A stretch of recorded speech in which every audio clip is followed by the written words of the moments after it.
41. So 40, it was done. Let's go to 41 now. 41 is a thin uniform rod AB of mass something moves what is this transitionally with acceleration W is equal to 2 meter per second square to anti-parallel forces F1 and F2. Any figure? Oh, they gave a figure. Okay, these forces are anti-parallel. Fine. And it moves transitionally. Okay, I understand this. Right. Distance between the points at which these forces are applied is equal to 20 centimeter. Okay.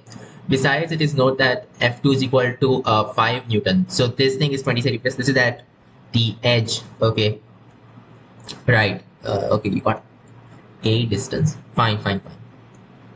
So find the length of the rod. Huh. Right. Uh, right. So distance is like 20 centimeter, and you want to find the length of the rod. I guess it's not that hard. And then with an acceleration of 2 meter per second square, it's of a mass 1 kg. So in the end, it's just 2 newtons. So right. And then this is at equilibrium. Well, clearly F2 is nearer to the center of mass, so it should be having a bigger force because F times R is the torque. So R is smaller, so the force must be bigger, so that torque will be the same. And that means F2 minus F1 is equal to 2, right? So we know that F2 is just 5. That means F1 must be 3, right? So it's like, yeah, so F2 is 5, F1 is 3. Of course, it should be above the center of mass, only then can these torques balance up, right? So if it is X up, right, so over here you got F2, which is of course just 5 newtons, and then a above that you have F1, and A is just 20 centimeters, that is 0.2 meters, and then F1 will be 3. Yes, so what should happen is that 5x should be equal to 0.2 plus x times 3, so it's going to be 3x plus 0.6. That means 2x is equal to 0.6, so x is equal to 0.3. Right. So the half of the length is just 0.5. So it's a uniform rod, right? Yeah, that's why it works. So 0.5 is half the length. The whole length is just 1 meter. Right. Okay, we even have some space to do that. So 41st, 1 meters. Right. Next question. 42. A force AI plus Bj is applied to a point whose radius vector relative to the origin of the coordinates O is this thing. Right, Ij, whatever. Find the moment N and the arm L of the force relative to point O. What do you mean? And the arm L? Arm? What? What does that even mean? Okay, I can find the moment N. And by moment, of course, they just mean a torque. What do you mean by the arm L? The force relative to point O. I don't get what this arm is supposed to be. And why is it L? Is this representing a length? No, I just don't understand this, right? So I'm just gonna tell you the moment, and I don't know what this is supposed to be. So the moment, which I'll call as T because torque and yeah, whatever. Not a vector. Actually, yeah, vector. Who cares? It's just going to be what? R cross F. So it's gonna be E0 and that cross F. I mean, why am I doing this? It's gonna be like AI cross all of this. So it's gonna be A B K hat, and then J cross I is negative. So it's got negative B A K hat. So A B minus B A K hat. No big deal. What's the arm? I don't know what that's supposed to be.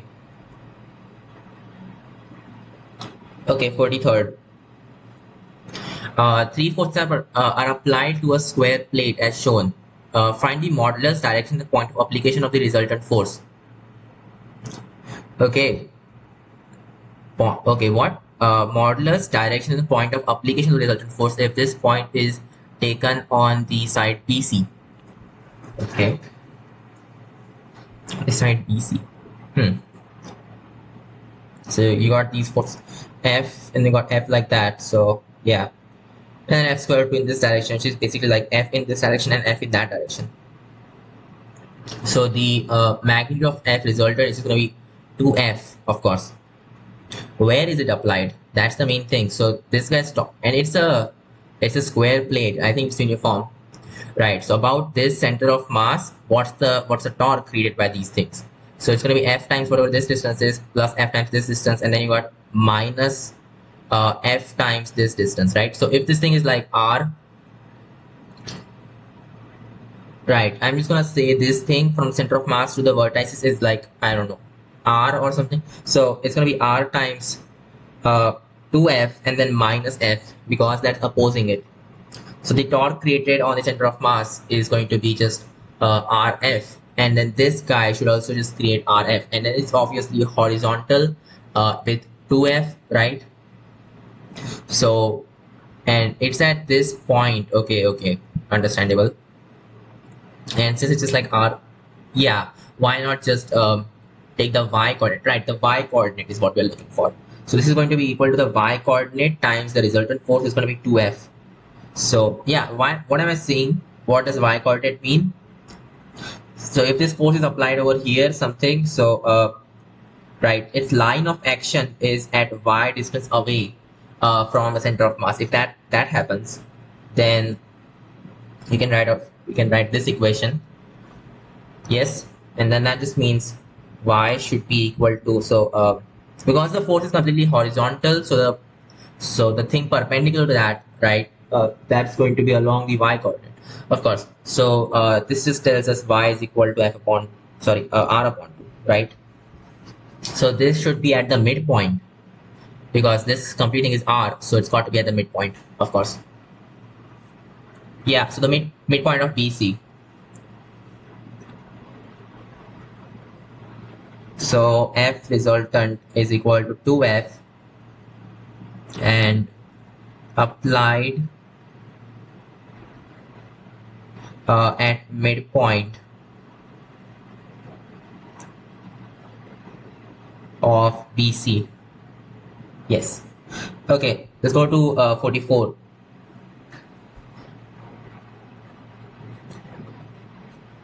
Yeah. Okay. In the system shown in the figure, this system, uh, the masses of the bodies are known to be M1 and M2.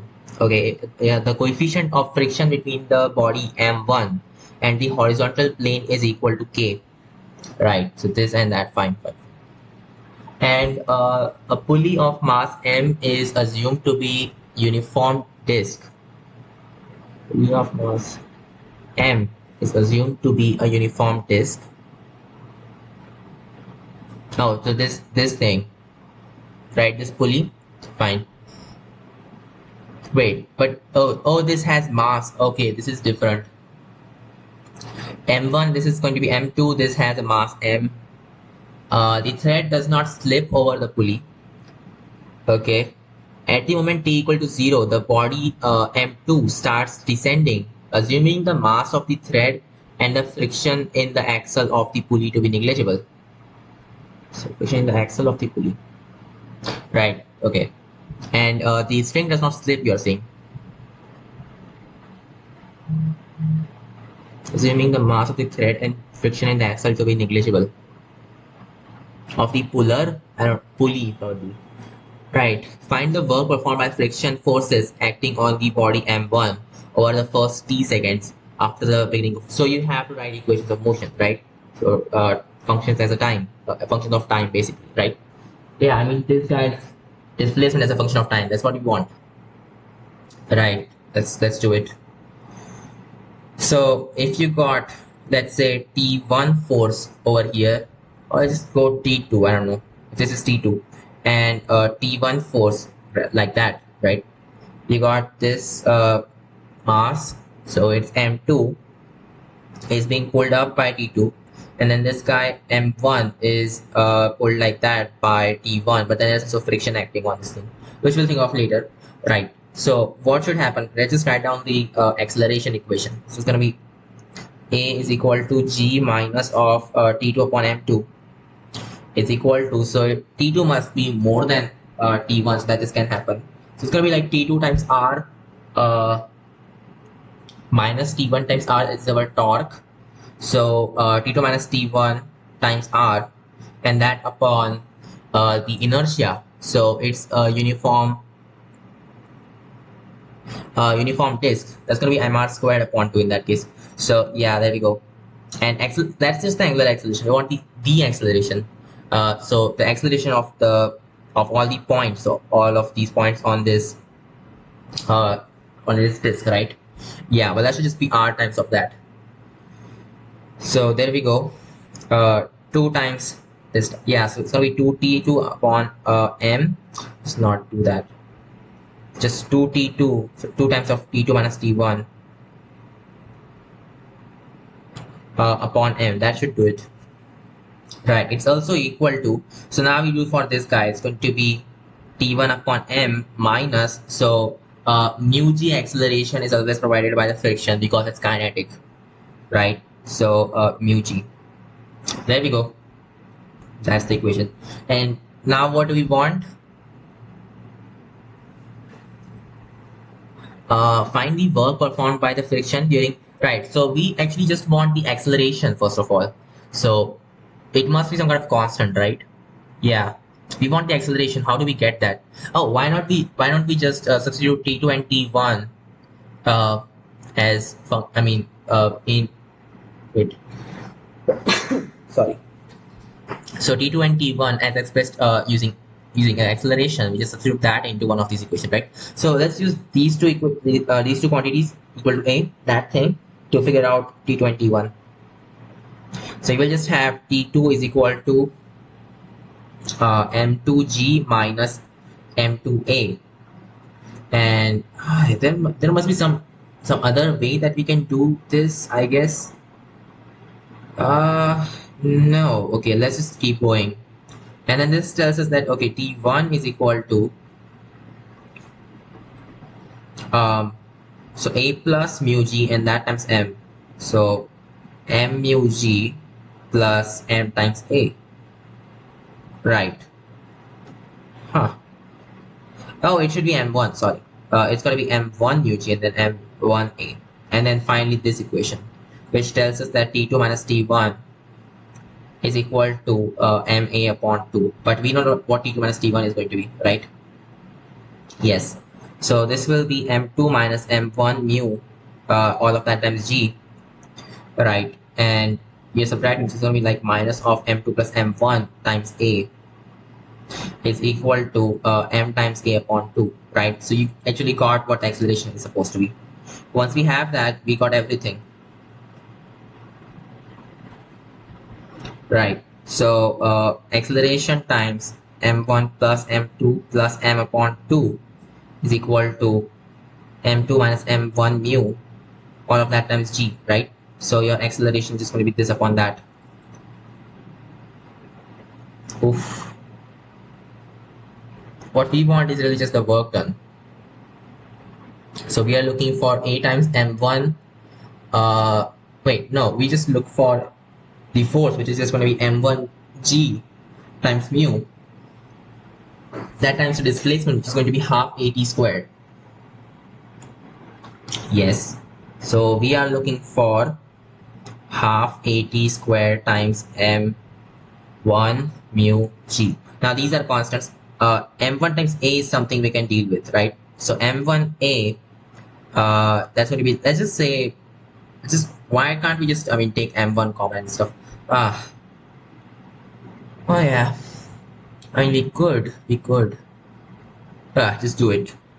M2, it's gonna be, nah, let's just deal with the acceleration right away.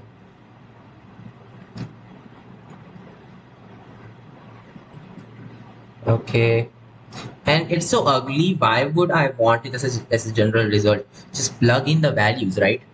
Oh, oh, they never gave us the values. Oh no. Oh, and they are also using K. This is completely from Erodo. I can just say this, that it's inspired, either it's inspired or it's taken from Erodo. Because who in their right mind would use K for the coefficient of friction. Everyone uses mu. Why are you using K and W and whatnot? Uh, anyway, so you got the acceleration is just equal to m2 minus m1 mu times g and all that, right? I just hate this. So m1k times g upon m1 plus m2 plus m upon 2, right? Just put that in there, and then you know what, I'm not even going to write down the whatever, just write down the whole thing. Who cares? Fine. It's gonna be m1 k, and then you got g squared, then m2 minus m1 k, well, upon 2, oh yeah, that's gonna be there, so it's gonna be like, oh, and this times t squared, right? So that's m1, and that got there, this got there, right? This was there as well. G squared, t squared is there, this a was all that stuff, so it works out. This 2 in the denominator will give us, okay, 2m1 plus 2m2 plus m. That's right. This is the work done. Oh, of course, negative of this thing, sorry. So negative of all of that is the work done by the friction on this whole system. Yes. So that's 41. Wait, what? No, that's 44, sorry. Find the work performed with friction forces on the body m1 over the first 3 seconds after the, yeah, that's right, I did it. Oh, sorry, gotta go down. 45th. A uniform ring of radius r is spun to the angular velocity omega and then carefully placed on a horizontal surface such that the plane of the ring is rotated. Sorry, what?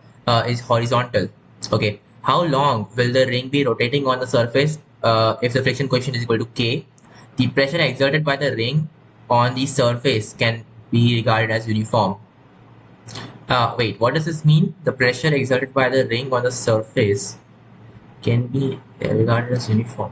I don't know what that means. I think it's just like a single point where all of the stuff is happening, right? I mean, that's what the ideal condition. Don't know if that's the case. Anyway, so first question, I mean, okay, this actually we already dealt with this kind of condition. So where is that formula? I derived it somewhere, right? What is this thing? I don't think that's the. Where did it go? We had a similar question somewhere in the past. Where did that go? Okay, that's definitely not for this guy.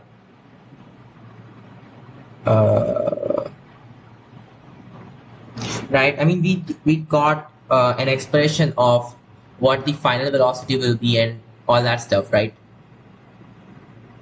Where did I write that though? This is clearly not that thing. Oh, come on, I must have written it somewhere.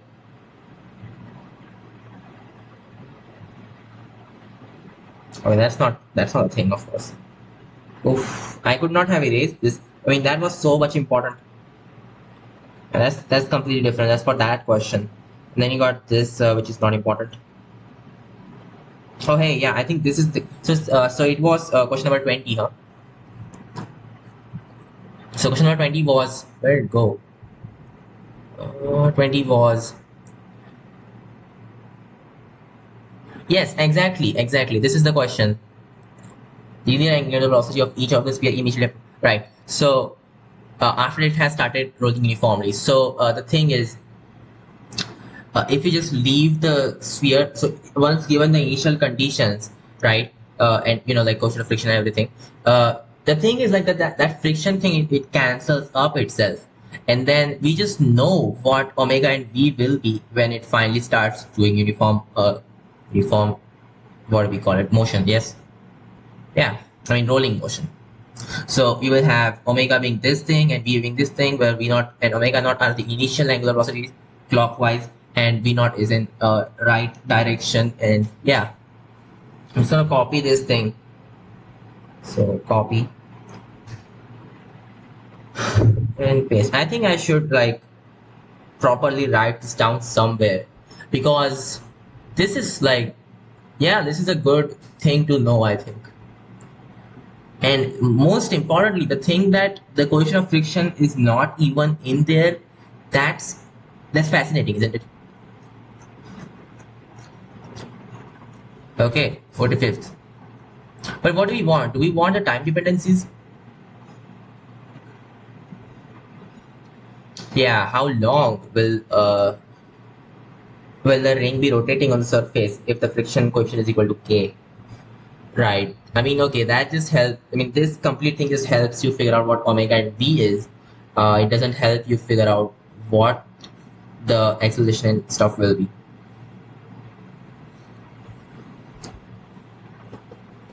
Uniform ring. So that's just mr squared. So in this particular case, if I mean, put I equal to mr squared, what will I get? It's get, and it's just angular velocity. It's not even any initial velocity. So v naught is 0, and I is equal to mr squared. Just put that in there. That will be I omega naught is like mr squared omega naught, and that upon 2 mr squared. That's gonna be half of omega naught, and the velocity that it will gain is going to be, yeah, well, v r times of that, of course, which is to be expected. So it's gonna be r omega naught upon 2. Yes. Now the thing is, the friction that is put on this guy is like very much just constant, right? So it's gonna skid on the ground until it eventually starts rolling, and the friction suddenly just goes away, right? And before, so it's kind of discontinuous, right? So it's going, and then suddenly it drops down. The friction drops down to 0, if that makes sense, right? So we just want this to reach this angular velocity. Yes, and of course, I mean, the friction is just going to be the normal for which is like mg, and that times k, so kmg, so kmg times r upon mr squared.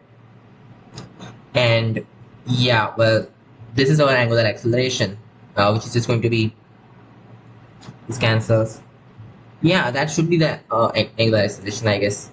So it's just going to be kg upon r, right? So this angular deceleration or whatever, this times the time required, that's going to be equal to the delta omega, right? Which is omega naught upon 2. I mean, it's magnitude wise just that. So the time required is just a piece of cake now. It's going to be like r omega naught upon 2 kg. I don't like this symbol at all. Mu is so much better. You know what? Yeah, we don't need this v. Or maybe we do. I don't know. Yeah, I mean, just knowing omega is enough, right? R times omega, that's our final velocity, of course. Right, this equation is just so useful. So this is it. The time required is equal to r omega naught upon 2 kg. Cool. Let's go to 46th. Right, and just to make sure that this is actually correct, I mean, this formula is correct. Think about it. What if it is originally under pure rotation? Then what would you have is like v naught is equal to yes, v naught is equal to r omega naught. If that somehow happens, then this whole thing just becomes, well, omega is equal to omega naught, which makes sense, right? So yes, this formula is correct, and from that you got this. This must also be correct. Yes, 40. Oh, we have to do the second part as well. Sorry. So this is the first part. Yeah, right. Second is a uniform disk of radius. Okay, spin to the angular velocity omega, and then carefully placed on horizontal surfaces. That, oh, it's the same question as that. It's the, now it's got uniform disk instead of having a ring. How long that's rotating on surface if the friction coefficient. Well, once again the same thing. So now just have to I is equal to mr squared upon 2 over here, right? Yeah, yeah, and once again v naught is equal to 0, and yeah, it should be omega since they gave this as omega, but then I use omega naught and whatever, right? For this case, for second case, your v naught once again is just 0. I is going to be mr squared upon 2. So I'm going to skip that mr squared thing, just put 1 upon 2. So 1 upon 2, and then you got omega naught. and that upon 1 plus 1 upon 2. So that's going to be omega naught upon 3. So it goes to omega naught upon 3. And that means our delta omega is just going to be 2/3 omega naught. And that is equal to the angular acceleration times time. What is that angular deceleration? Whatever. What is the angular deceleration? That will just be the friction, which is going to be mg times k. Yes, that times the radius, that's our torque, upon the inertia about center of mass, right? Which would be, well, what would that be? It's a disk, right? It's going to be mr squared upon 2. Yes, and this will just give us, okay, 2 gk, yes, upon r. And that times the time required. That should do it. So 2 cancels. You just have time is equal to this is weird. Okay, omega naught upon 3 gk, and that times r, of course. Like, okay, r omega upon 3 gk, that would be the thing, or kg. I'm gonna use gk now because kg really does look like the kilogram symbol. Perfect. So this was the thing, and yeah, well, that should do it. That should really just do it. And in fact, I just do this for the general case as well. So you know what omega is going to be, and what you want is like delta omega. So v naught is 0, right? In this whole scenario, you are assuming that v naught is 0. So you are just saying I omega naught upon mr squared plus I. That is your omega in the end. So your delta omega, that is just going to be, well, mr squared upon mr squared plus I. That is omega naught.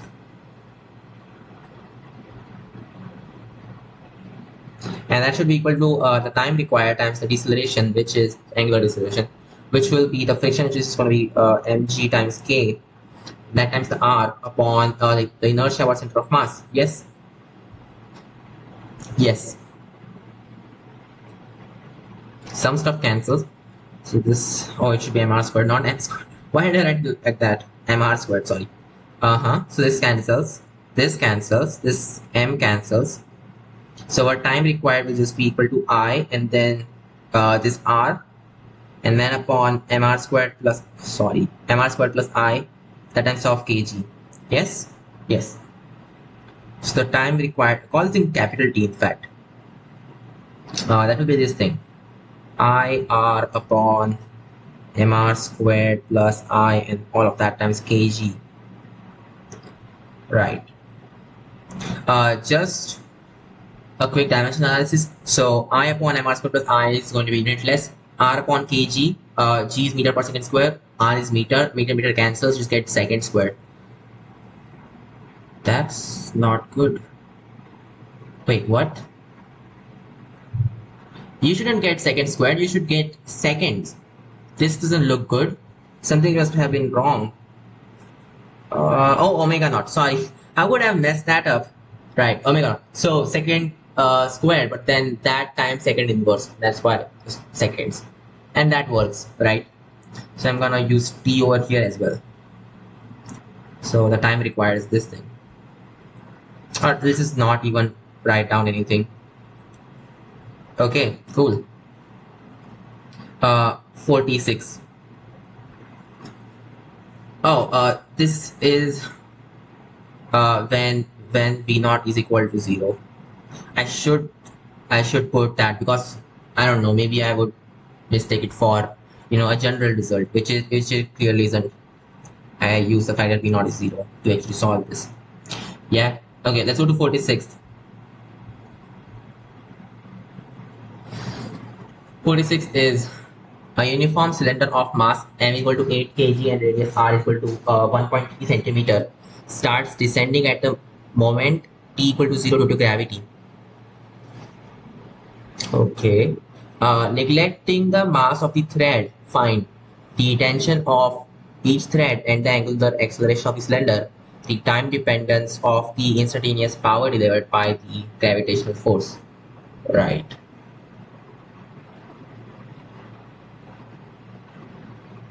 Yeah, okay. Let's try to do it. So I mean, it's pretty much the same thing as something rolling on a ground. The thing is, now there's no ground, but the tension, sorry, the string is now ground basically because the yeah. So the thing is like, okay, you can imagine it. It's a string. It should be two string, which is a thing about one string, and then you got this whatever this body is wound up to it. This point right there must have a zero velocity in the radial direction, right? Yeah, because if it did have velocity, then that would mean because it is, I mean, the string is bound to it, right? So that would mean the string as well has a velocity, which is not good. So this point must have zero velocity, yes, and then it's doable. In this case, it's just a uniform cylinder. So about this guy, the inertia is just 3 upon 2 mr squared, and then the torque is just right. What we want is the tension and the angular acceleration of the cylinder, and anything else, the time dependence of the instantaneous power delivered by the gravitational force. Right. The instantaneous power would be just the, I mean, the point of application, right? What velocity with what velocity does that go? Right. So basically, you're saying find how velocity changes with time. Fine, we'll do it. So our angular acceleration is just going to be equal to, you got this mg force, you got mgr, and that upon 3 upon 2 mr squared. This is equal to, so this has tension T, right? So, I mean, both of these combined, okay?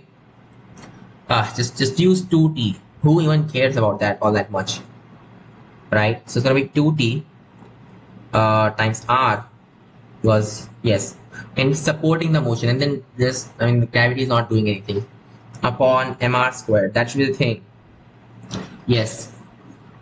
And what does this equation really tell us? It just tells us that 2T, it should be capital R and whatever. I'm going to use small r over here as well in that case.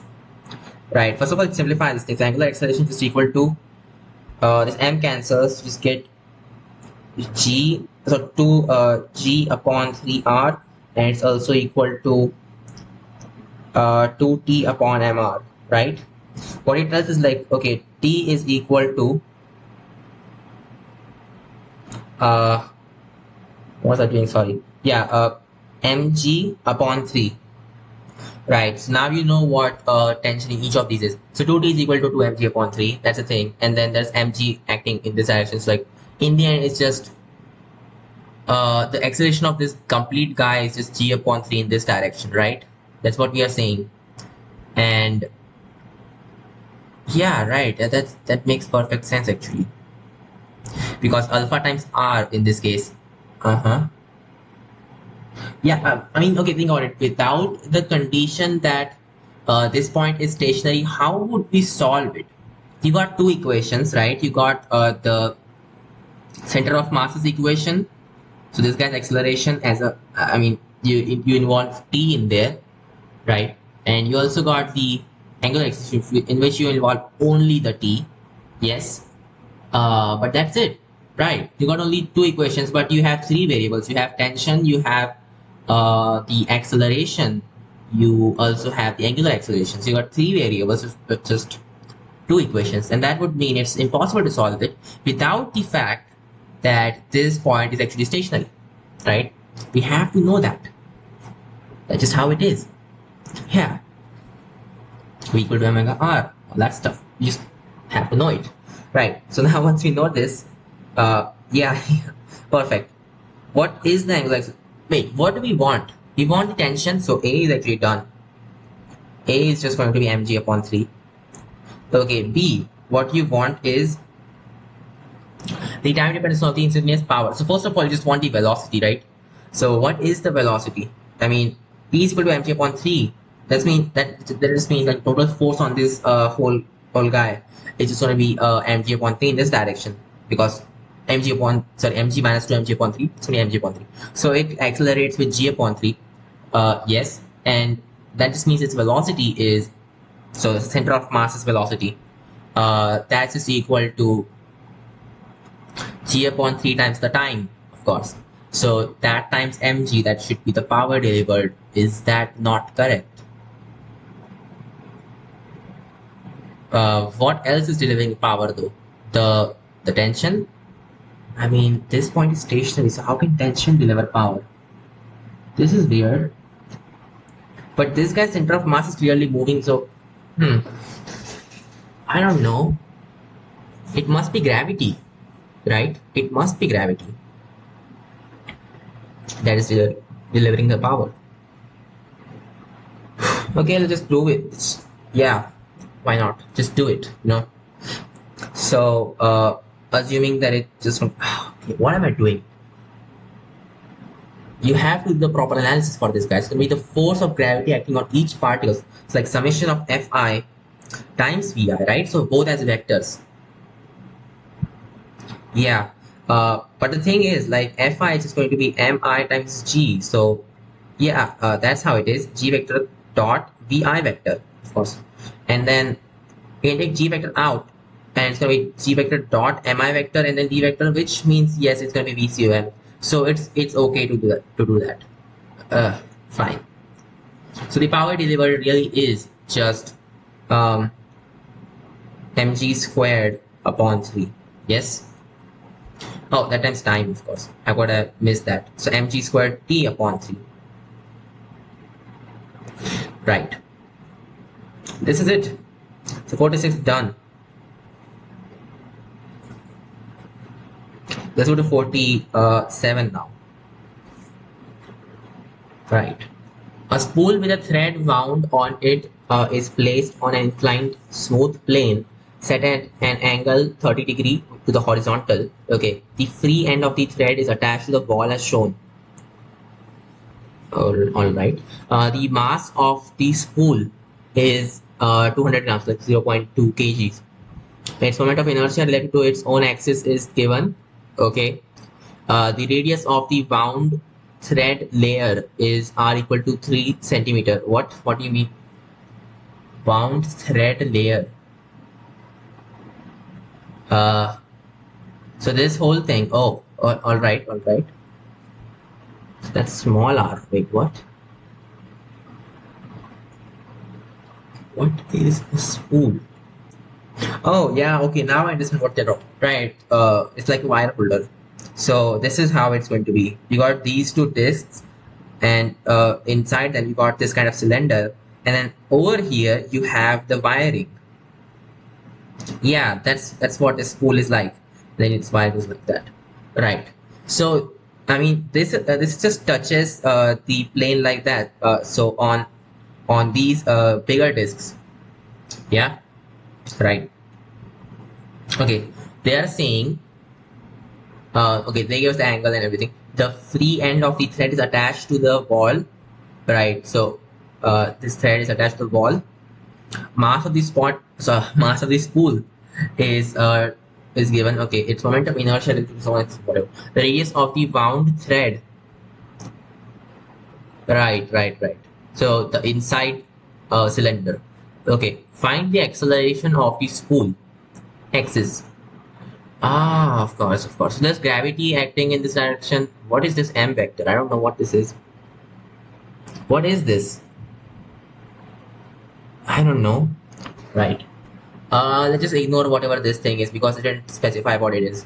Right. So we know there's gravity acting on it in this direction. So yeah, that's there.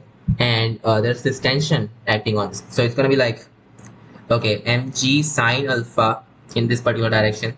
So its distance from the contact point is just going to be this capital R thing.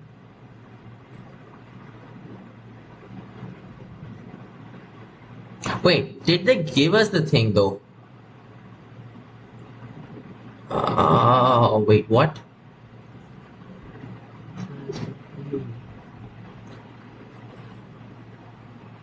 Mass is given. Moment of inertia related to its own axis is given. Okay. Wait. Maybe that actually is telling us something different. Or maybe the R value will actually get cancelled in the end. R equal to. No, they just gave us this small r value. They didn't give us the capital R value. Maybe it's gonna get cancelled. Right. Find the acceleration of the spool axis. Okay, let's do it. We'll see what we get. Wow. Oh, sorry. What am I doing? Ah, I feel stupid now. Look, a smooth plane. This is not supposed to be thing. This is just wrong. Thing is, this is the contact point, right? This point, where the string is attached. That's the contact point. So about that, what's the torque? Yeah, so that's going to be once again empty sine theta. But now it's going to be small r, right? Yeah, that's right. Any other thing? No. I mean, the tension doesn't actually create a torque about that point, of course. Yeah, that is it. This is really it. Okay. And then this upon the inertia about that point is going to be like whatever inertia about this central axis is. So I, and then plus mr squared. Yeah, that's the thing. So that's the inertia about that axis. This is equal to our angular acceleration. So this times r, that will be our actual acceleration about this thread thing. What do we want? We want the acceleration of the spool. Exactly, this thing. Yes, theta, I mean alpha is given. It should be alpha right there. Small r is given. And mass is given, of course. G, yeah, I mean G we know already. Anything else that we need? No, right? So it's just a piece, right? That's it. That's our acceleration of the spool. Yeah, the spool axis, of course. Perfect. Let's do it. You don't want attention or anything, right? Let's do it. Okay. So the mass is 0.2, and then that times g, which is, I don't know, something like 2, and then sine alpha. So alpha is 30 degrees. Sine alpha is going to be 1 upon 2. So this just goes away. In SI units, this thing is just not here. And then you got r squared. So r is 3. What are you kidding? 3 centimeter. Oh, okay. We could actually cancel some stuff out because what kind of shape is? No, they gave us the inertia right away. They didn't give us what shape it is. These people are so fine. What's r squared? R squared is gonna be 3 into 10 power negative 2 squared. It's gonna be 9 into 10 power negative 4. That upon inertia is a 0.5 gram meter square. The worst kind of units I ever seen. Gram. Okay. So that's like 45 to 10 power negative 5 right there. And then plus mr squared. So you got r squared, and that is mass. Mass is 200 grams, 0.2. So it's going to be 18 times 10 power negative 5. Yes. So this will be 90 upon all that stuff, which is just 10 upon 5 plus 2, I guess. Yes, 10 upon 7. 10 upon 7 is the acceleration in SI units. Yes. 10 upon 7 meter per second squared. Right, there we go. So 47 done. Let's go to 48. A uniform solid cylinder of mass m rests on two horizontal planks. A thread is wound on the cylinder. The hanging end of the thread is pulled vertically down with a constant force F. Right. Huh. That's good. Find the maximum magnitude of the force F, which still does not bring any sliding of the cylinder. The coefficient of friction between the cylinder and the plank is equal to K. What is the acceleration W max of the axis of the cylinder rolling down the inclined plane? What? What inclined plane? What are you talking about? Horizontal planks are given. What's the inclined plane? It is vertically down the column.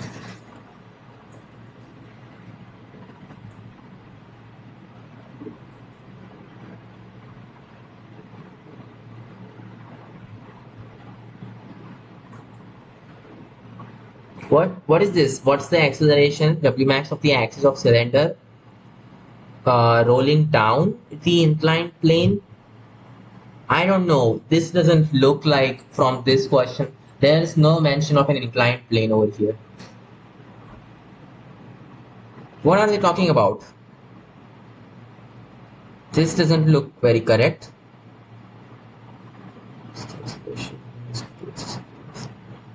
Look, first of all, if you're just talking about like any inclined plane, then that's just gonna be G, right? Because normal 0, friction 0, the most acceleration produced that way.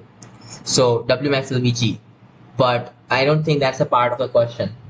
So once again, let's just get rid of the last line. Let's not read that.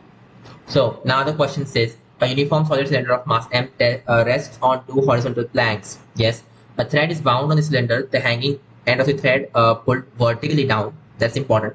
Vertically downward. Okay, with a force F. Find the maximum magnitude of the force F, which still does not bring about any sliding of the cylinder.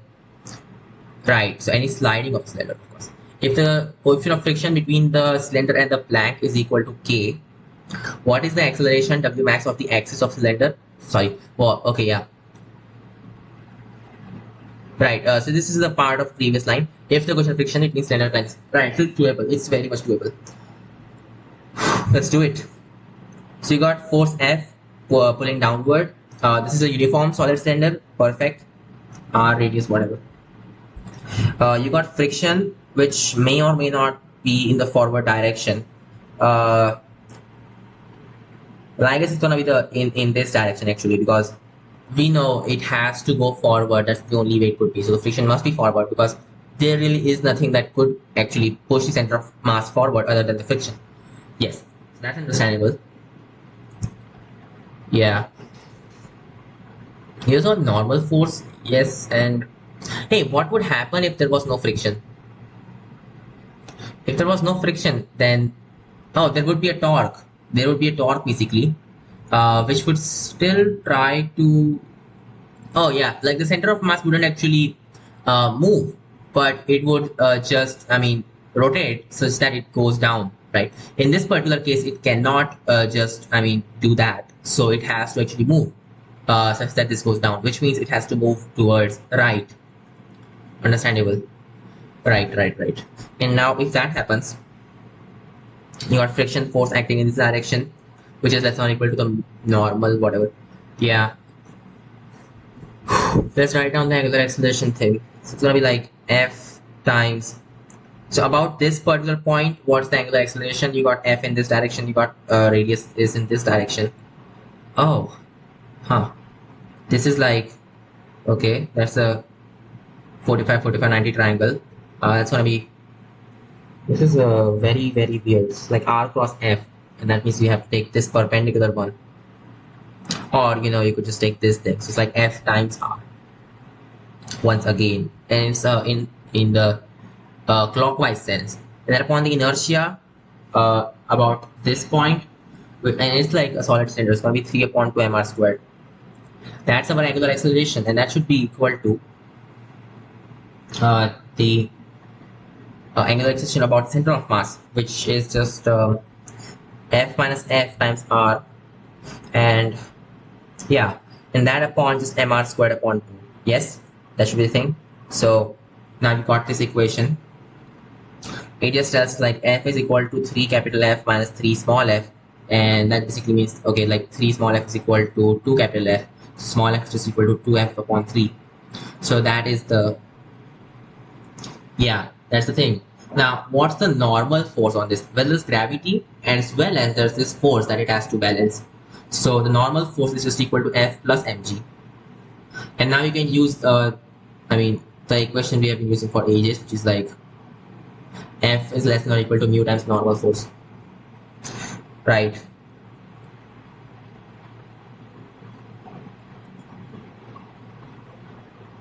So 2f upon 3 is less than or equal to mu times F plus mu times mg.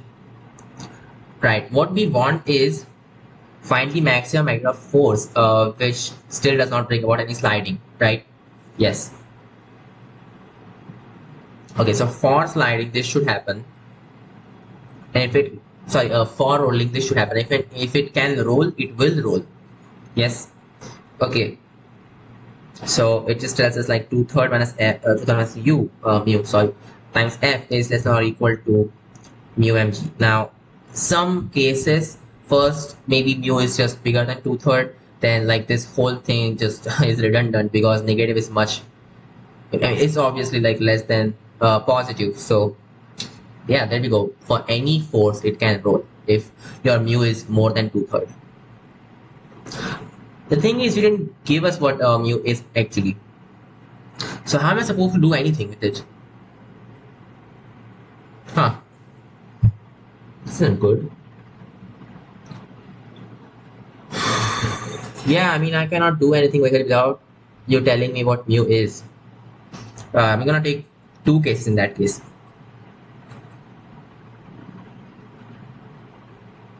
Case 1, mu is, okay, we are using k, right? So k is bigger than 2/3. That would mean all forces. Looks very weird, doesn't it? That how could this happen and why should this happen? So I should say all values, was we're already talking about force. Right. Case 2,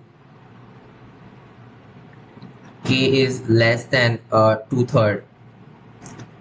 That means the critical value is just going to be mu times mg upon 2/3 minus mu. Yes, that should do it. Let's go to 49. In the arrangement shown in the figure, a weight A possesses mass m. What? Mass m. A pulley. Why did I write this A over here? I don't know. Weight A possesses mass m. Okay. This A is repeated. I don't know what that means. A pulley B possesses mass capital M, also known as the moment of inertia I of the pulley relative to the axis and radius of the pulley R and 2R. What?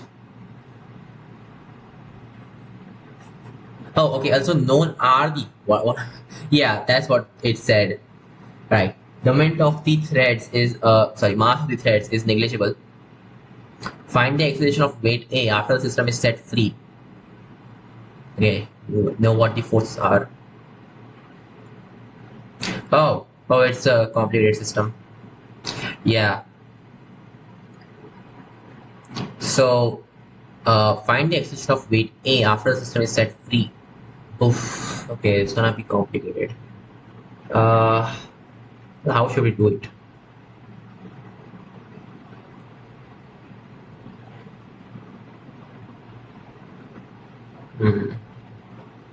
What happens? What is the string constraint over here? So if this thing goes down by x, what's happening? The string unwound, like, okay, so think about it. If this whole pulley is going with angular velocity omega, then time t, you will have omega r delta t of string created for this string b. Yes. Okay. So its acceleration, I don't know. Like, what am I doing? Just think about it. Oh yeah. Okay. There's no need to do that. This guy center of mass, so the pulley center of mass is just going to be accelerating down with a, but then this edge, which is 3r away from the contact point, right? Yes, it's 3r away from the contact point. That will be going down by acceleration of 3a. That means this mass A is also going down by acceleration 3a, right? I guess that's correct. What's the think about it. Yeah, that should be the thing. If that's going down by 3a, it has to be like that. Because the string is just attached to that edge, so it must be going down to 3a. That means A must be going down to 3a, of course. Okay. So let's write down some equations then. So for A, you just have g minus t upon m, where t is the force of this, acceleration in this guy, right? This is our acceleration. That's also what we want. We want the acceleration of weight A in the end. So just got A is equal to g minus t upon m is equal to, right. So it's equal to 3 times the acceleration of this center of mass, right? So like 3 times, so 3r times alpha. So it's gonna be 3r, and alpha is just think about it. T times 3r, of course. So t times 3r plus this tension, and then it's like 3r away from there, of course. Yeah, that makes sense. That definitely makes sense. Upon the inertia, so if its inertia relative to its axis is I, then parallel axis says that it's going to be I plus mr squared. Capital M r squared, of course. Yes, this thing is the angular accelerations, like p times 3r upon, yeah, all that stuff. And then this times of 3r, that should give us this acceleration, of course. So there we go. We got the equation. Right, we just need to solve this now. Oh, what is this? Right, I for this guy is, we don't know what I is. Ah, why is this so complicated?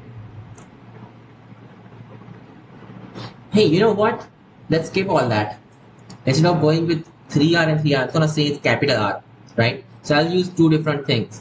I'll say that the inside stuff, so yeah, that's going to be our small r. So the inside radius is small r, and then the outside radius is capital R.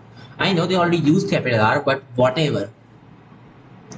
So like capital R, then you got t times r, so like capital R squared, and that times t, and then you got small m r squared, whatever. So this is the thing. And from here, you somehow want to get the acceleration. What you can do is just try to get rid of this tension somehow. Yeah, how would we do that? I don't know.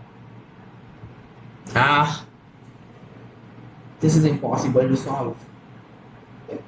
Without knowing inertia, it's gonna be so messed up. It's like I plus mr squared and that upon r squared. Not good. Fine, just do it. Ma is equal to ma plus I plus mr squared upon r squared. This stuff, right? Yeah, and that times a, that is just going to be so small mg minus t plus t, which is just going to be small mg. So you got the acceleration, but at what cost? Look at this ugly expression. So acceleration is just going to be m. Let's just get rid of that m anyway. It's like g upon, yeah, no, let's keep that, m plus I plus mr squared, sorry, mr squared upon capital R squared, right? That should be the thing. So just use that over here. We should really find out a new name for this capital R. I'm gonna use R large. So, oh yeah, the cursive R. I mean, I have used that sometimes, right? So why not use that? The cursive R. I know. Really, sometimes you just don't have enough symbols. R squared upon this guy, whatever this is. It's enough. Whatever this is. Yes. So now we know what the acceleration is for this guy A. Cool. Finally, you got it. Okay. Find the acceleration. So in this particular case, cursive R is just 2 times small r. I mean, produce capital R, and then small r is just capital R. So this is going to be equal to, I mean, you could just divide by that m anyway. Yeah, and just do that. G, and then you got 1, and then over here you got small mr squared. Yes, that should do it. So this will just be G upon 1 plus I plus m capital R squared upon 4m small m r squared. Yes, that should be it. I'm leaving it like that. I'm not gonna do anything more. That's it. 49. So 50 now. Right. A uniform solid cylinder A of mass m can freely rotate about horizontal axis fixed to a mount B of mass m2. What? So uniform solid cylinder A of mass m1, this cylinder of mass m1, can freely rotate about the horizontal axis fixed to a mount B of mass m. Okay. A constant horizontal force F is applied to the end K of a light thread tightly wound on the cylinder. The friction between mount and supporting horizontal plane is assumed to be absent. Cool. Fine. The acceleration of the point K. Okay, so of this guy. Right. The kinetic energy of the system T. Okay, T seconds after the beginning of motion, right? Oh yeah. So like this guy and this whole thing, I like, yeah, that will be moving with the same velocity, right? Hmm. Okay, t seconds after the beginning of motion. I mean, you can always do like force times the velocity of the. That's gonna be the power, of course. So you need to figure out the yeah, the acceleration of point k. That's important, right? Because from that you can figure out the velocity. Once you know the velocity, f times v is the power. Just integrate that, and you will get the kinetic energy of the whole system. Makes sense, right? Yeah, of course. So how do we do this? Uh, I'm gonna say, okay, this stand is of capital M, and this uniform solid cylinder A, that's of small m. Yes.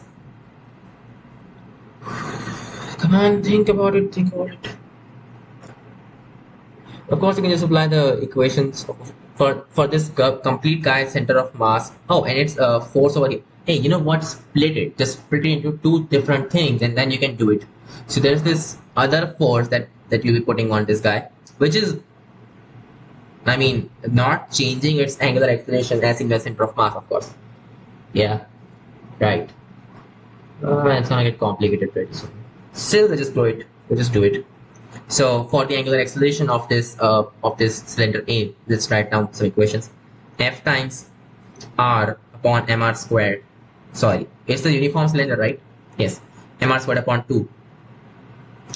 Yes, that's our angular acceleration, and this angular acceleration is also equal to um.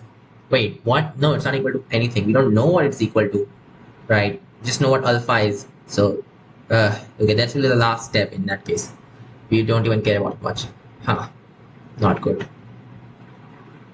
Okay, so you got, so this has a whole, you will have to treat the whole thing as a single, yeah, entity. So it will be like f upon capital M plus small m. That's our acceleration, right?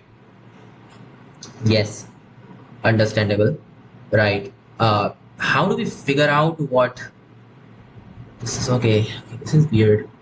Okay, this is equal to the acceleration, and then uh, it's also equal to the acceleration of this axis point, this axis of this rod, right?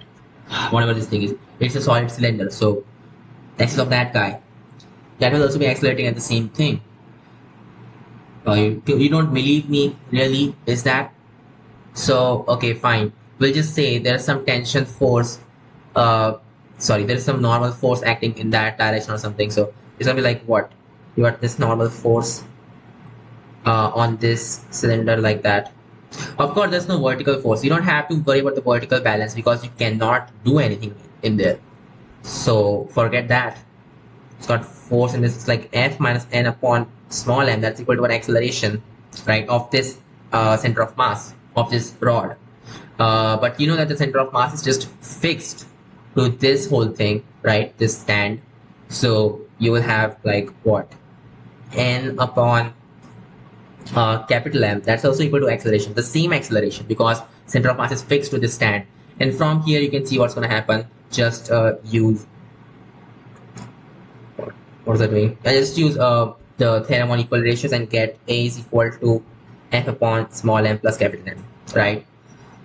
That's believable, right? Now once you know what the acceleration is, what we really need to know is just the angular acceleration, and then we'll have the acceleration of this point k, I guess, right?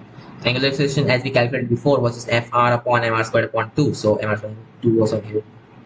Yes, but that's not what we want. We want a dash, which is alpha times r. So that's going to be 2f upon small m. Oof. So that's this, and then we got a dash.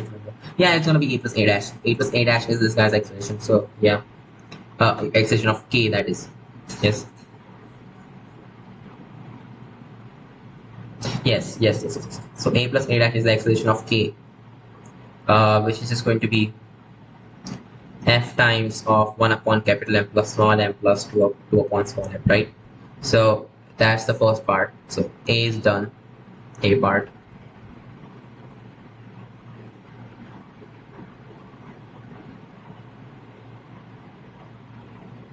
Now, do we know what capital M is? No. Right, they took it as mass M2 and M1. We're going to use that as well. So M2 is for what? Uh, right, so mount B, that is of M2. M2 plus M1, then you got just M1.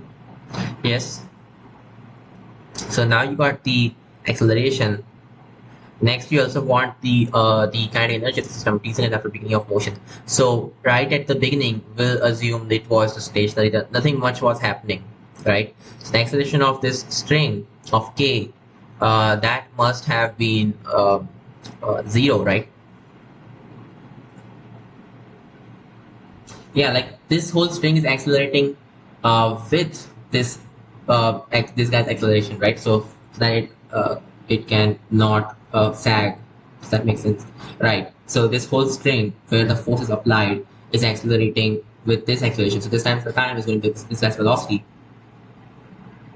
So that times force is the power, and then integration of that thing. So then t squared upon 2.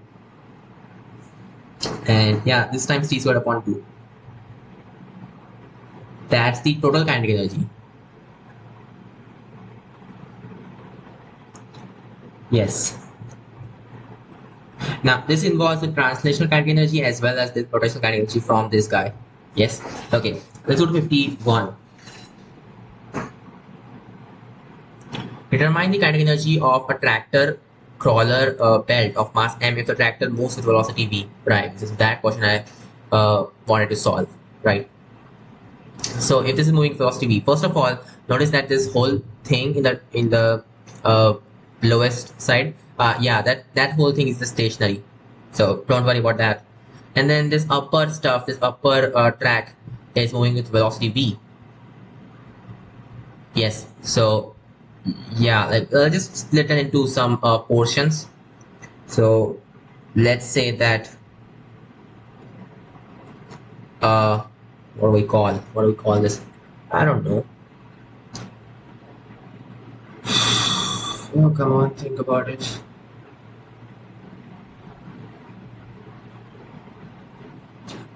Whatever. I mean, you can always do like center of mass energy plus the energy as in the center of mass. But then like this inertia is pretty complicated to do. It won't be nice, right? There's no need for. We don't actually need to figure out the whole inertia thing, right? Yeah. Do we? No, we don't. Right. Hey, that was actually good enough for a rigid body, but this is no rigid body. No, it's not. No, it was good enough for any body. Yes, it was. Yeah, that was the thing. It was not just for a rigid body. It could be done for anything. Then we can always do it for this as well. So instead of splitting this into multiple sections, what we could do is just think about center of mass. Center of mass is going velocity v as well, of course. So yeah, you got half mv squared from the center of mass velocity, and then the velocity as seen by the center of mass. According to the center of mass, this upper guy is actually not moving with 2v. Instead, it's moving with v, right? Yeah, and this lower guy is actually moving with 0. Yes. Yeah, that must be how it is. I mean, the thing is really just this guy is moving with 0, and then center of mass is according to center of mass, all of this stuff is going in continuity and everything. So its velocity, or actually the speed of each element is a constant, right? That's the main thing. So that's like really important. The speed of each of these elements is a constant. It's equal to v. Being equal to v is a coincidence, but it's equal to some constant thing. But that means the speed of this little section as seen by center of mass is also just whatever that speed might be, right? So let's call this in u. But we know the center of mass is going with v like that, so its u is just, I mean, something is like u vector. So u vector plus v vector, and we know it's gonna go in this direction, right?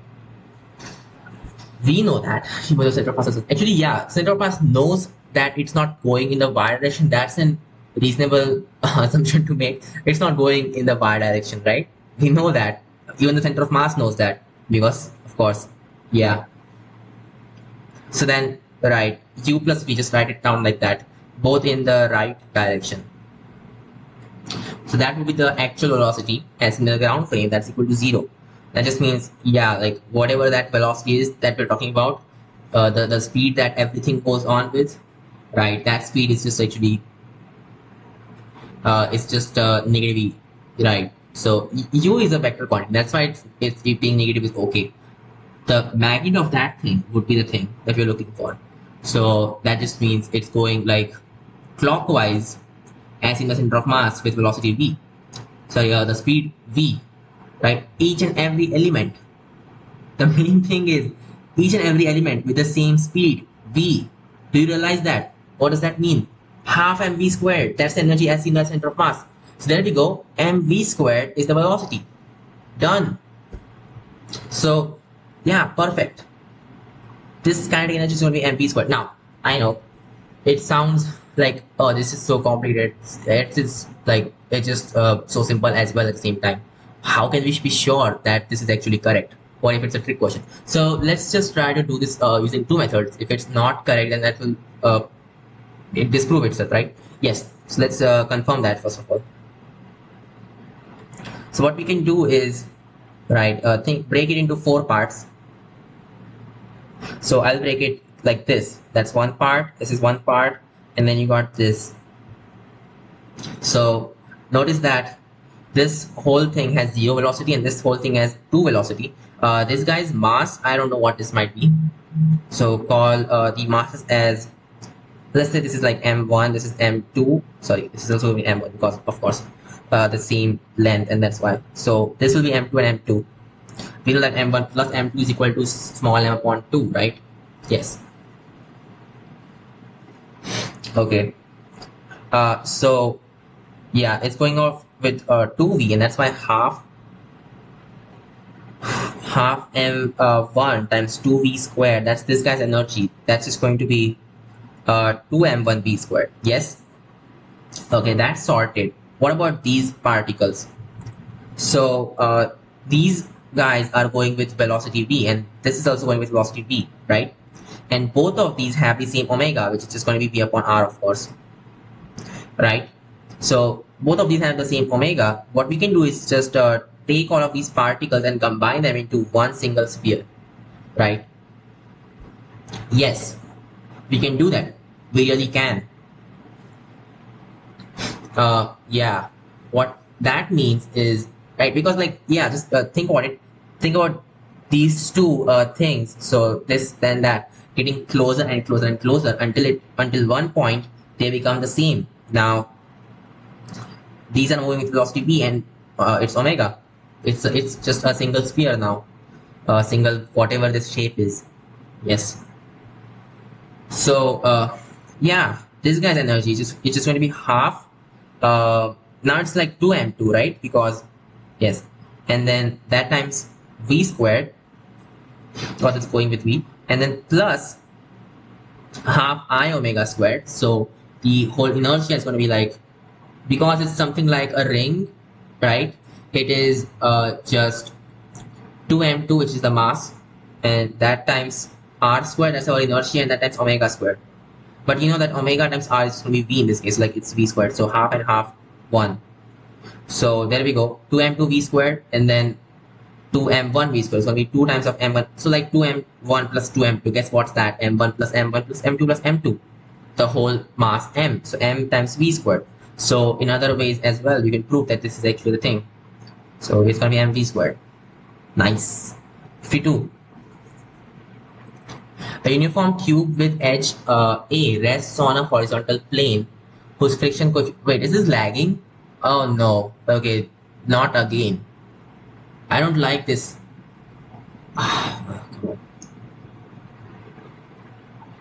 Okay, wait a second. Right. Not gonna solve anything because it's still gonna lag, but at least now you'll have clear vision. Right. So yeah, it takes some time to respond. Whatever. But this is the best I've got. I don't wanna once again deal with getting new stuff. So 52. A uniform cube with edge A rests on a horizontal plane whose friction coefficient equals k. The cube is set in motion with an initial velocity, travels some distance over the plane, and then comes to a standstill. Explain the disappearance of the angular momentum of the. Is this like what is this? Now that's a truly subjective question. Okay, it's not calculative. Okay. Cube is set in motion in initial velocity, travels some distance over the plane, comes to a standstill. Explain the disappearance of the angular momentum of the cube related to the axis lying in the plane at right angles to the cube's motion direction. What?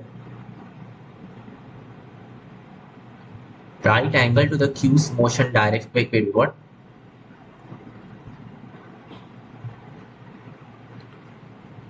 Axis lying in the plane, okay, at right angles to the cube's motion direction.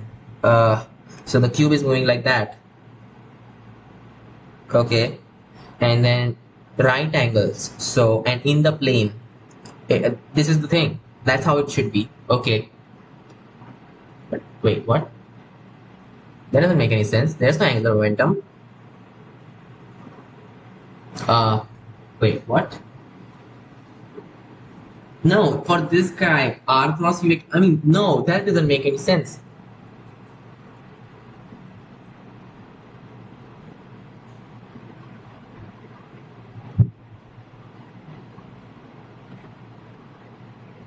Okay, I don't get it. What angular momentum? What are you talking about? Angular momentum is it's a thing that's calculated about a point, not about an axis. What are these people talking about? What point on this axis are you talking about, man? Give me a point, not a whole line. And you're saying the axis lies in the plane. What? Are you serious? Okay, you can think about it like I omega. Okay, that's maybe what they're trying to do. So the inertia, I mean, that's changing for sure. But the omega about this axis is like zero, right? There's no tangential velocity to it. So what are you talking about? There was no angular momentum to begin with. What disappearance? What is this question? Right angle to yes, that is right angle to the cube's motion direction, and also in the plane. I don't understand what you're talking about. Okay, this is just yeah. I'm not gonna do anything about it. Okay. Also, oh yeah, it's 3D. Sorry, what am I thinking of? Okay, that's what. Okay. Horizontal plane, and the cube is not a part of the plane, right? Now I understand what they're talking about. And then this kind of axis they're talking about, right? It's moving like that. So this guy, yeah. Now I'm starting to understand what we saw.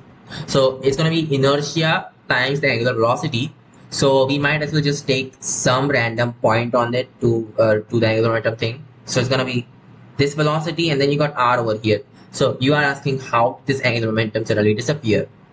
The answer is there was a torque on it, of course. So how could that have been? You got friction forces like that, and then you got normal forces like that, right? So this normal forces, so r cross f, that is a torque, right? So yeah, you can see the normal forces are what's creating a torque. Also, there's like gravity as well, right? The thing is, gravity and normal forces are not both in the same line of action, right? And that's why you have a torque. If they were in the same line of action, there would be no torque, but they are not. They are not. Ha. Right. And then there's of course friction. So okay. Find the distance between the resultants of gravitational forces and the reaction forces exerted by supporting plane. Resultants of gravitation. Oh yeah, I mean the net gravitational force on the center of mass, and the resultant forces exerted by the supporting. And the resultant forces exerted by the supporting plane. Distance between the result. So wait, but that also includes in the friction force. Okay, actually, you know what? The friction force can be applied anywhere, right? We don't need a single point of application for that. For normal force, you might need a single point of application because, yeah, it's kind of like that. You have to know at which point normal force is effectively acting so that we can do it. I said effectively, okay, because it's gonna act everywhere, right? It's like, so for a particular area, it's gonna be pressure times area, and then the pressure, it like we don't know how that varies, and I'm not even going to get into that. Right. So the thing is, it's not toppling over. That's the main thing, right? It just slides. It doesn't roll or anything. Right. Travels some distance on the plane and comes to stand. It didn't. I mean, it did not give us any hint of it rolling. Right. So it's gonna slide. Just slide. So for it to not topple over, what do you have? You got friction force somewhere over here, right? F, which is going to just be like the mu times normal thing, and we know the normal is just mg, so mu mg, like that. You got the mg force like over here, and then the mg force over here or something. This is like x distance away from here, and the friction force, it's at a constant thing, of course. It's like if the edge length is do we know what the edge length is? No, we don't. Oh, edge A. They did give us edge A, right? So this should be just be A upon, and they also gave us the coefficient as K, right? So that's A upon 2 times mu mg. That is equal to x times mg, right? So this is the normal force. This is the friction force times A upon 2. Sorry. Yeah, this cancels. Except mu. Let's not use mu. You will have to use K, right? A upon 2 times K is equal to, well, 1. Yes. Oh, sorry, 1 times x. Right, so x is equal to ak upon 2. That's what we're saying. Okay.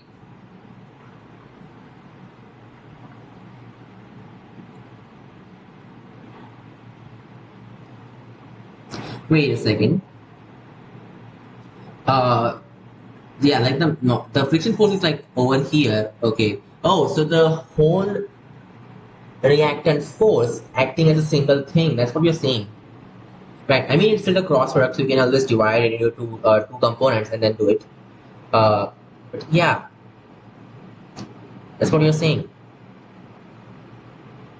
Or cross F.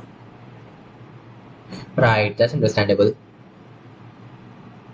Thing is that as so like yeah, the thought about the center of mass is just 0, and that's why this is just going to point into, so like radially towards center of mass. That's what you can say. So yeah, that's perfect. And you could think it's acting right over here. So if that's what you want to think, like uh, all of this effectively is acting at this particular point, right? So you got a upon 2 and then you got x. So square root of a squared upon 4 plus x squared. That's what we're looking for, which is like, yeah, a upon 2 square root of 1 plus k squared. So that's our answer. So, yeah, a upon 2 square root of 1 plus k squared. Oh, and did we explain why the angular momentum went away? Well, I guess we did. Yes, we did. It was a normal force that was out of line from the gravity force, and that was creating, I mean, a net torque, right? All of that happening, and that's why that somehow went away. Yes. 53. A thin uniform square plate with side L and mass m can rotate freely about a stationary vertical axis coinciding with one of its ends. Fine. A small ball of mass m flying with velocity v at right angles to the plane strikes elastically the center of it. Vertical axis. It's a vertical axis. And this is like the plane. Okay. And then you got what? Coinciding with one of the sides, fine. A small ball of mass m. Right, and let's just say it's capital M. Yeah, that is in fact capital M. That's what they said. Side length L. There's a square plate. Fine. Flying with velocity V at right angles to the plane, whatever, strikes elastically at the center of it. Find the velocity of the ball V after the impact. Hey, look, I've done this kind of question once, right? Yeah. So wait a second. All of this elastic at the center of it. Yeah, so I've done this, I know, but for that you would need what's axis, right? So how much away from this axis is this ball? That also is something you need to know, right? Because angular momentum conservation, right?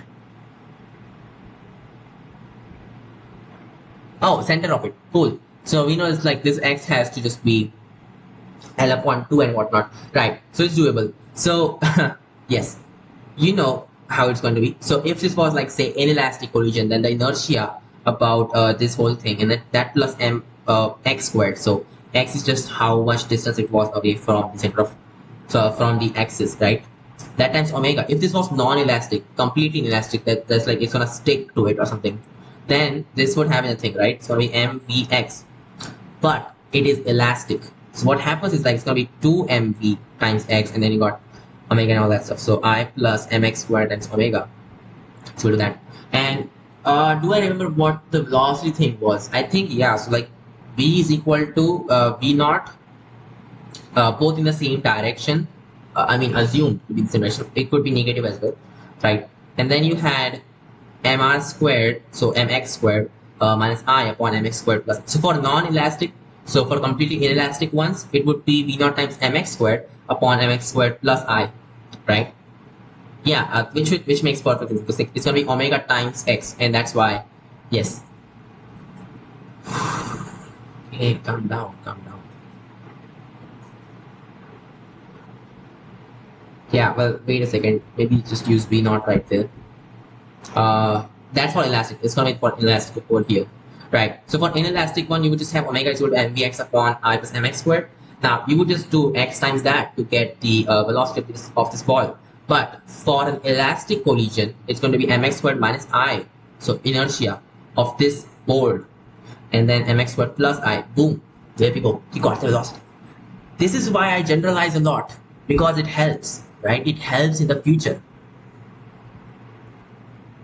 Right, so we just got this is going to be v dash, right? Horizontal component of the resultant force which the axis will exert on the plate after the impact. So after the impact, okay, you just know what omega is going to be, right? So what horizontal component of the resultant force which the axis will horizontal component of the resultant force. Oh, you got this centripetal acceleration, and it's like gravity that has to work against. Yes, so it will provide a vertical force and a horizontal force. Horizontal force for centripetal acceleration, and then vertical force for opposing gravity. Right, understandable. Okay, so yeah, I mean we got both the things. We got omega and we got v dash. So did they give us anything about what these values are? No, right, whatever. Okay, let's start doing it. So v dash is equal to, so whatever initial velocity it came up with, which is, what is it? V, right? Yes, they're not using V naught, they're just using V. So V, and then you got mx squared. So x is just L upon 2, it's gonna be ml squared upon 4 minus inertia about this point, which is so it's capital M mass, right? It's gonna be ml squared upon 3. And then that upon the same thing but in positive, so ml squared upon 4 plus capital M squared upon 3. So yes, it's going to be like v times of 3 small m minus 4 capital M upon 3 small m plus 4 capital M. That's our first answer. Boom, just done like that, huh? That's nice. So right, A is done. What about B? So what's the omega first of all? This is not think about it. Just want omega. So that will be using this equation. So omega will just be equal to, first of all, 2mv not x. So x, so 2x just L, mvl, yes, upon inertia, which is ml squared upon 3, capital ml squared upon 3, and that plus mx squared, which is just ml squared upon 4, right? Once you know what omega is, we are looking for m omega squared r, of course. In this case, r is going to be L upon 2. So we are looking for m omega squared L upon 2. Yes. Yeah, you will have to square this. Oh, that's painful. That's really painful. Oof. mv upon L, and then you got capital M upon 3 plus small m upon 4. Yes, that's our angular velocity. And now we have to square that. What? Why? Oh, hey, we could write this like, okay, omega L, that completes what? They got L times 2, yes? So it's going to be M upon 2L, and then you got this guy, so, but without that L, so just this thing squared. It's going to be, yeah, that's small m right there, not big M. Small m squared v squared upon this stuff squared, yes. That should do it. Right. So we sort upon r, and that's why. Yes, it just works. Perfect. Yeah, that's the thing. That's just it. We are done. Hopefully. I didn't make any mistakes. I guess so. Okay, so we are done.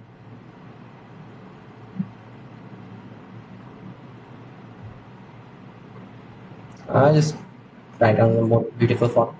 So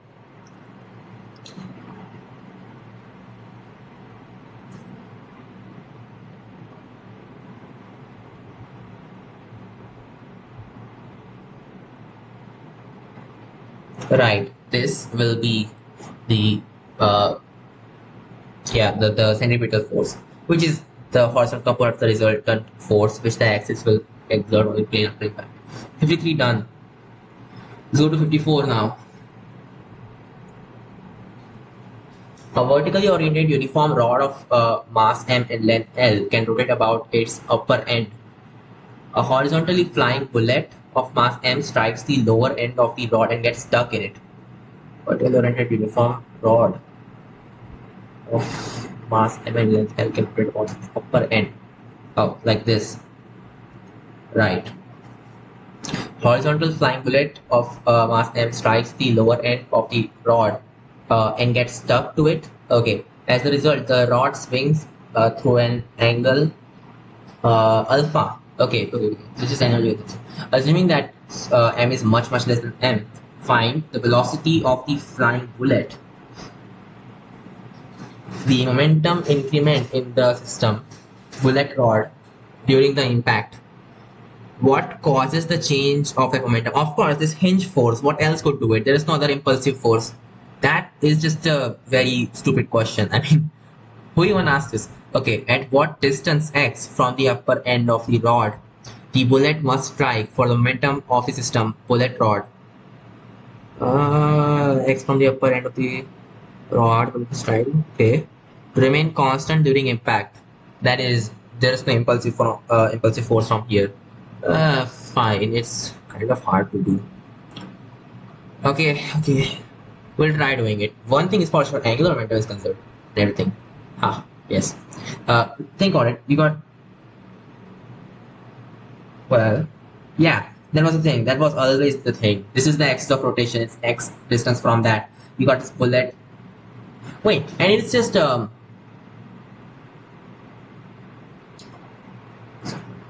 right. For this question, the bullet was just going to the lower end, right? Yeah.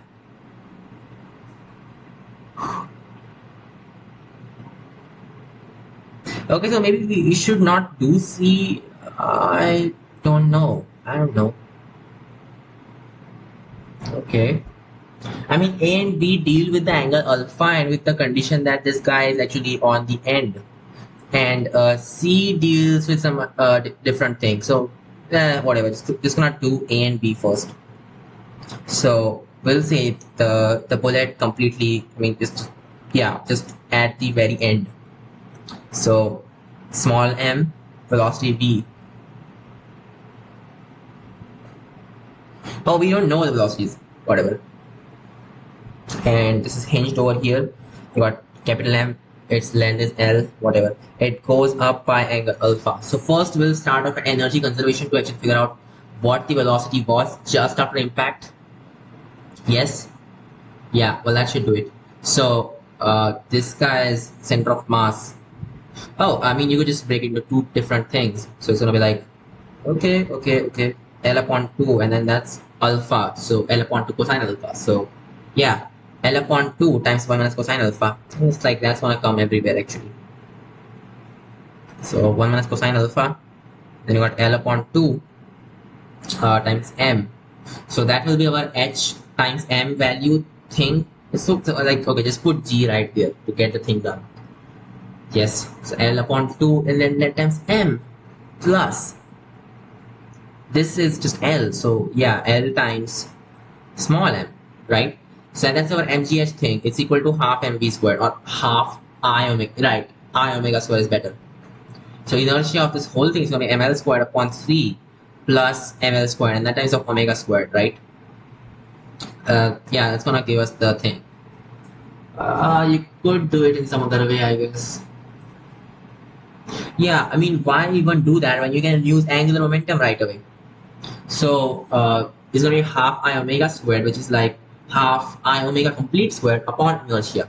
So half angular momentum squared upon the inertia, which is just, yeah, like this guy's inertia is ml squared upon 3, and plus ml squared. Yes, this should do it.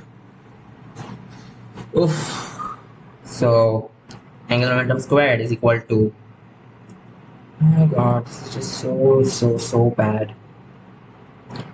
It's gonna be like g times 1 minus cosine alpha in that times of, that's like L is also there, capital M plus 2 small m, right?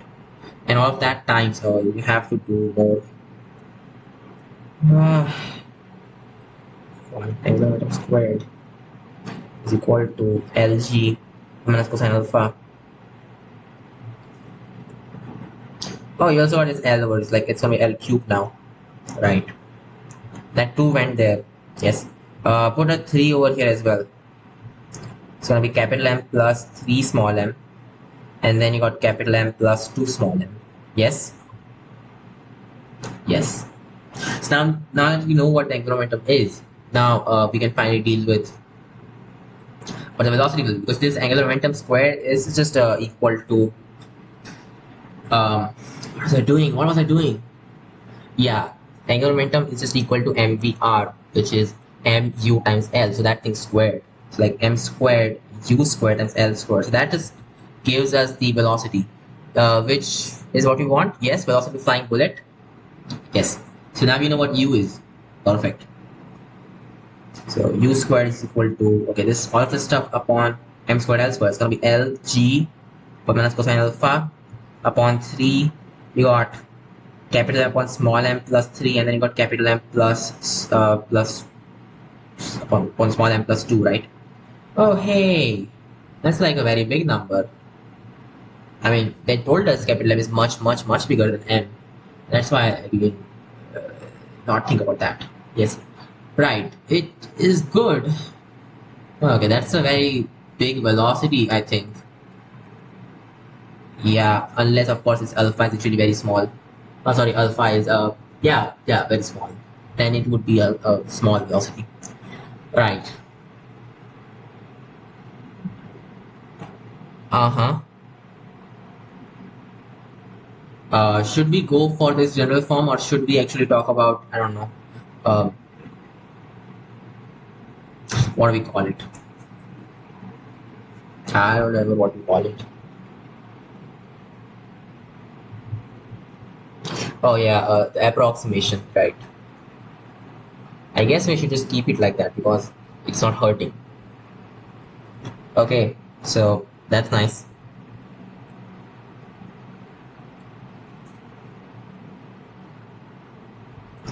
So A is done. No, just yeah, A of 54 is done. Yes, just A is done. It's gonna be like square root of all that stuff. So square root of Lg upon 3 times 1 minus cosine alpha, and then you got, we're gonna take that m squared out, who knows, or not. It's gonna be capital M upon small m plus 3, then you got capital M upon small m plus 2. I know they want us to approximate, but I won't. I just won't. Okay, let's do B. The momentum increment in the system bullet rod during the impact. Oh no, you will have to figure out the angular velocity for that, which is just messed up. Yes, it's just really, really, really not good. Wasn't the angular momentum enough? Why you gotta do this thing now?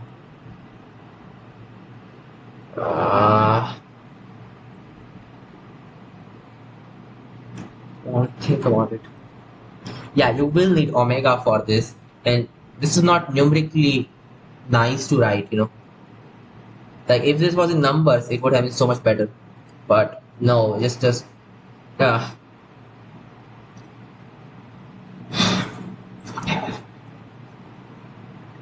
that's like U. So MLU. That's what we're looking for. That's the angular momentum, of course.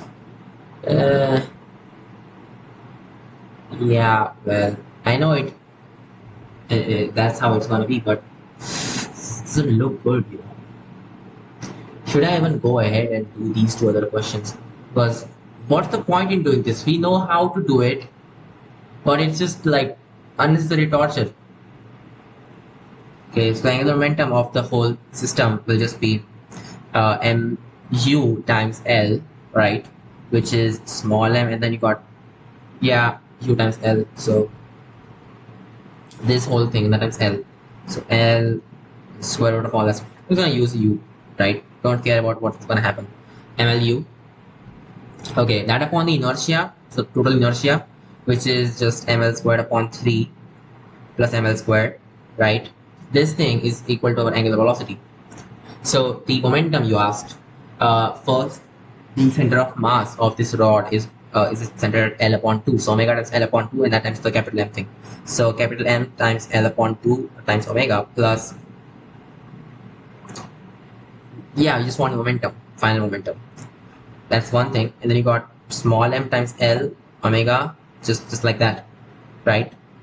So it's just going to be like capital M upon, have I seen all of this before as well? Yes, I think I have. L omega. And it's going to be this thing. Oh. Okay, that L squared cancels at least. So yeah, mu upon capital M upon 3 plus small m, right? This is our momentum. Yes. Now this minus the original momentum, which is just m times u. That's what we're looking for. So this is a momentum change, right? So our increment momentum. Fine. Now what do I do with it? Oh, and you have to put u over here to actually get anything done. What is this? Should I just approximate capital M being much, much, much bigger than M? I should, but I won't.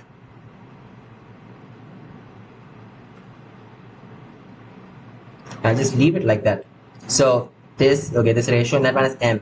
So that's just going to be like M upon 6 upon M upon 3 plus M, which is capital M upon 2M plus 6M. Or more like 2 times of capital M plus 3M. Yes. Yeah. So I think it's good enough to write down. So capital M small m u upon, right? Without approximation as well, it looks good enough. And then you realize you have to put u in there to actually get the full expression. Yeah, it's just messed up. Oof. So yeah, I mean, some stuff will cancel up, and Should I even do this? No, I just let this be. Let u be there, and because you already know what u is from this a part, so I can use this, right? Okay, C. At what distance x from the upper end of the rod, the bullet must strike for the momentum of the system bullet rod to remain constant during the impact. Once again, this is just torture.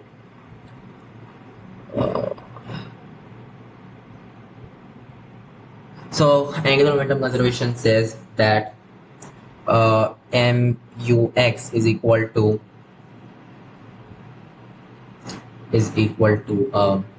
the inertia has got like ml squared upon 3 plus mx squared and all of that times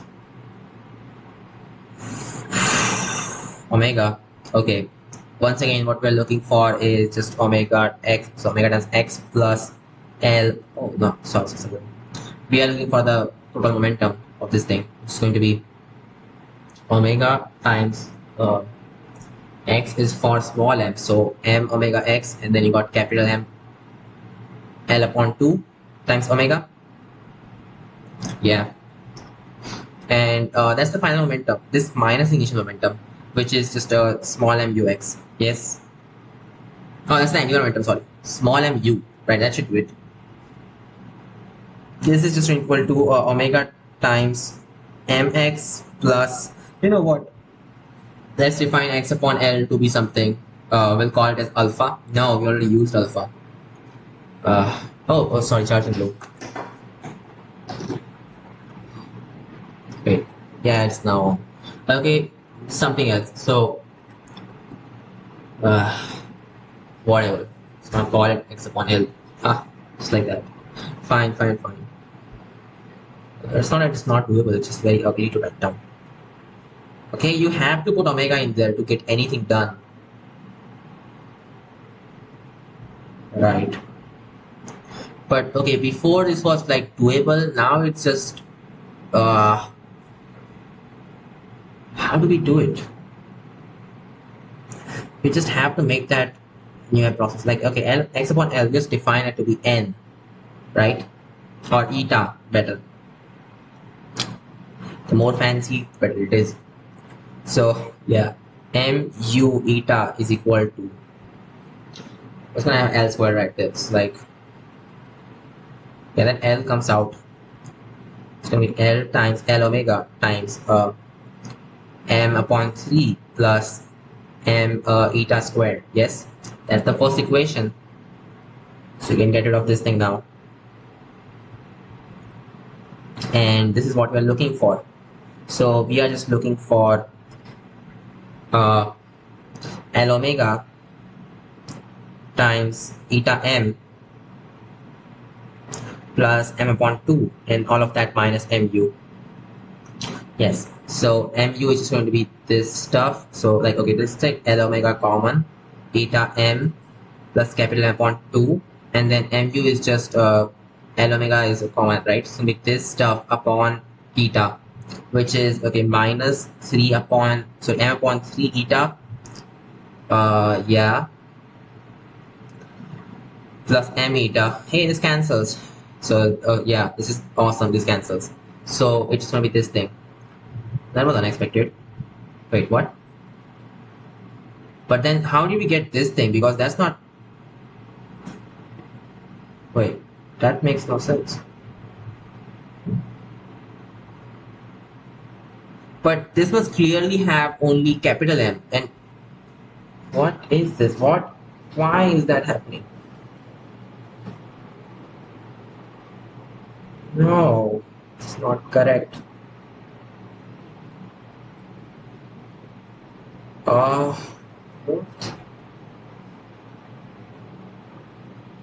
I mean, clearly this cannot be cancelled up right away. That's just not correct. Where's mu? And that's eta squared. That's suspicious. You do have x squared as a thing, so but then this should not be like that. It should be completely different. It's not different. Why? It should have a small m involved in there, as we saw, but it's not. It's not having that.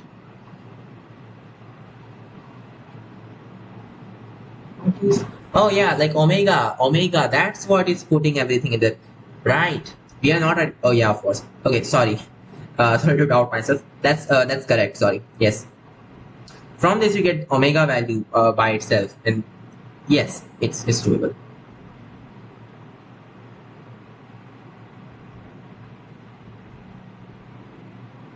Right? We want the momentum change to be zero. Isn't that what you're wanting to happen? So omega is not going to be zero. So what should happen is like m. Okay, yeah, it's gonna be like 1/2 is equal to 1/3 eta. So eta should just be 2/3. Perfect. So even without actually writing out everything, you still got the thing. Nice, isn't that? So it should be 2/3 L away from the axis. So x is equal to 2/3 of L. Perfect. That's it. All of these done. So now we can start checking. Yeah, I'll do that in the next, or maybe not. Just not do that. I don't know. It's gonna give you the answers and you can check for yourself. If there's anything that's wrong, please do tell me. Right. So it's 54 to 50. Yeah. Yeah, like 2/3 L and what this, whatever. Oh, so they did actually approximate, huh? I don't like that. Yeah, I just don't like that. Okay. We got this weird stuff. So, what is this? 4m upon 3m? That doesn't make any sense. Oh, they simplified this. That's all they did. It should probably be capital M. No, no. It's gonna be 4 capital M upon 3 small m. I think that's what. But why is there like no 3? Oh, because of that, of course. Yeah, it's gonna be capital M upon small m, of course. Right? Whatever. And then this guy, and then half k a squared. What? Are you serious? Like you approximated in this thing as well? Wait, what? What did you do? 1/2a, right? But that times k and not what? No, no. Oh God. Oh, you messed up everything. So when you said the distance, what distance? Oh, did you just mean the vertical or what? Ah, I gave you the actual full distance, right? And you do this thing. What is this? I don't know, man. This doesn't look good. 51st. You clearly told me you want to find the whole distance, and that's what I did. Now look at this. It's not making any sense. 51 mb squared or whatever. 50. Yeah, it's messed up stuff. Yeah, what f squared b squared. 0.2m1. Then you got. Oh, that's what I. Oh, so there should be f squared. Oh yeah, of course. You want the. What was this thing? This was the power. That's what you want to find. Not the power, I guess. The work done, of course. So you had to have this force. Uh, this was the force or what? No, that's the acceleration. Okay. So yeah, like half at squared. That's the displacement, and that times the force. That's how it should have been. Yes. So look, f times all of that stuff, and then that times t squared upon 2. That is the displacement, and then that times the force. That's going to be the what do we call it? The energy, right? That's probably what they're doing, I guess. Yeah, fine, whatever. And then a is this thing. I just like it like that. Don't do this, please. Right, 48. Oh, good. 49. What? 49 is there. Sorry. Yeah, once again, I won't simplify it. 48. Yeah, if we keep on checking, it will take the whole day. So just see the answers, tell me which of these are correct according to you, and we'll go on.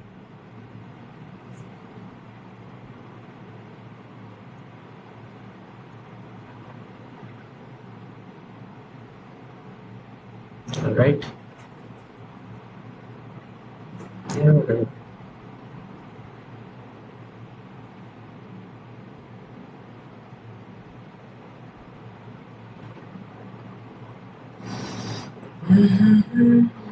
Yes. Okay.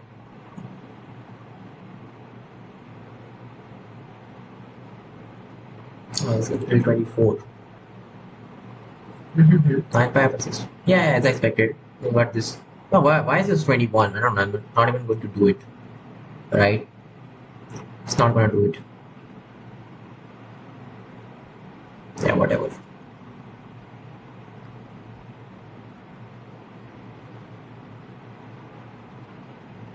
Yeah, whatever. That's 20. That's.